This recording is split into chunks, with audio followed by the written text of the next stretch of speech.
like being an Autobot? Want to roll out? So let's talk about it.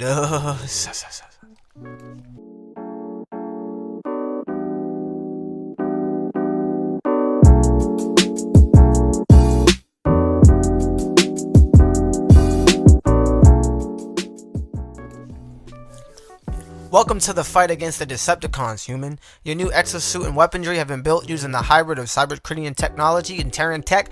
To put it simple, kick the Decepticons' tail rubber and discover an increasingly powerful, unstable energy corrupting the source called the synthetic Doc Aragon. With this power, the Decepticons will take over the home planet Cybertron and will destroy Earth in the process. Luckily for you, Earth's scientists has been working with the Autobots, reverse engineering their highly advanced cybercritian technology and combining it with the human iniquity.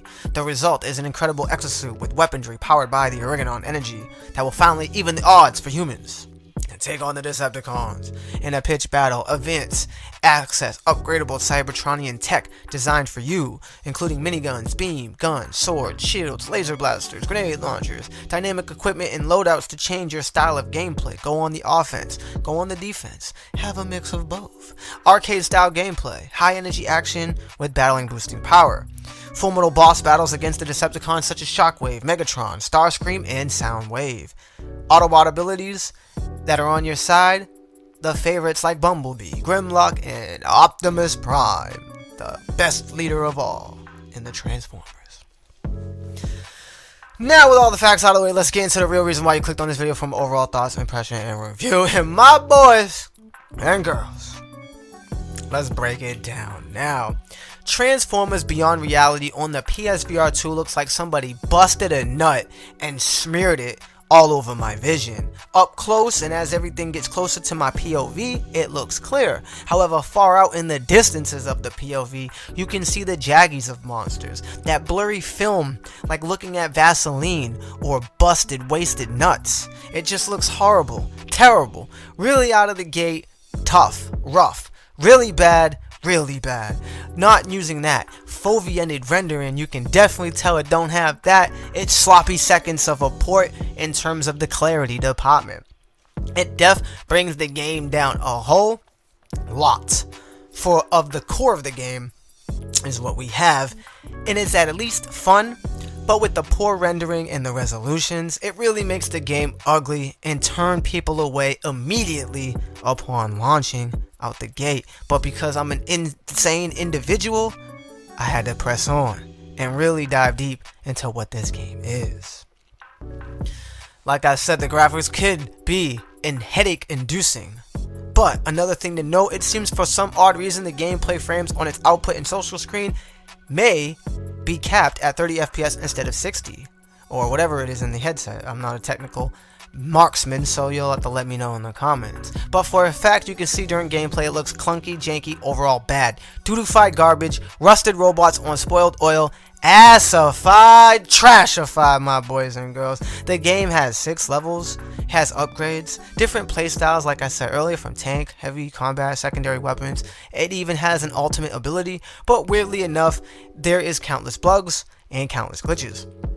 When I first started the game, there's no tutorial that happened, at least for me. It threw me into mission 1.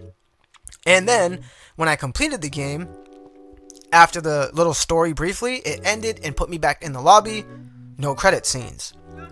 Upon looking in the lobby, you can see there's a tutorial, and you can see there's credits.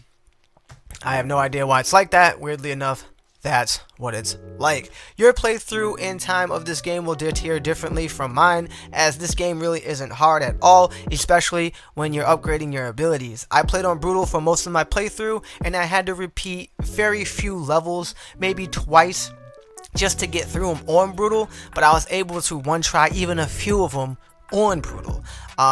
If you play on story mode or easy mode or even hard mode, you're most likely going to first time clear these because the game isn't hard at all, not even until the very end. And it's only really hard at the very end just due to the mechanics, in my opinion, which is dutify garbage shit turns on Megatron, because there's dodging involved that's really unfair on Brutal difficulties for hard and belower.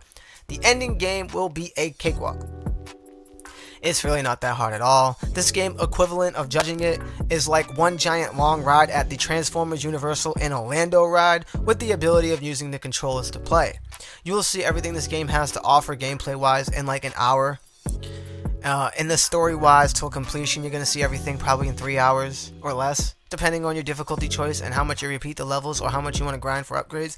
And lastly, for more replayability, this game does offer an arcade mode, which is pretty much a standard horde mode where you play until you die, you grind for points on the leaderboard, and that's pretty much the mode. I didn't have any crashes while playing this game, but like I stated earlier, it is buggy, it's glitchy for sure. The performance in the headset is smooth despite what you're seeing on the social screen output. Like I said, I don't know why it's like that. Poor choices on the dev. Maybe it was a performance hindrance on the PSVR1. This is basically a copy-paste port for the PSVR2, and I believe you do get the upgrade for free. So if you own it on PSVR1, you're going to have it anyway for the freebies, which is a plus considering, like I said, this is pretty copy and paste. The game's story is told through comic book pages, and the story isn't nothing too crazy. It's almost like you're inside one of those Transformer episode cartoons, and I didn't notice any of the PSVR2 new features being utilized, like the foveated rendering, the adaptive triggers, and the headset feedback, which makes me wonder why was this ported in the first place, either for more money from unexpected new users of the PSVR2 that just joined Sony's ecosystem, or giving players that own the PSVR1 version and bought into PSVR2 the way to play their game in the new headset of a game they already owned. No matter which way you look at it or spin it, the game as a whole could be described and explained by honestly one word, and that word is mids. Game is mids. We here at NGI give Transformers Beyond Reality on the PSVR2 a 5 out of 10. Make sure you stay up to date with all the latest in gaming tech news and reviews. Smash that like, and as always, hit that subscribe button. And I'm gonna see y'all in the next stream or video. God bless and peace.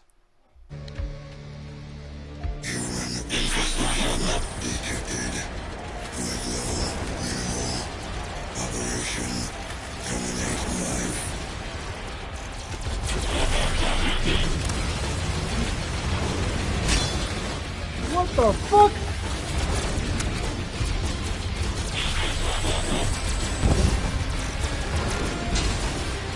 Oh, we don't want to get in the ring. Ah!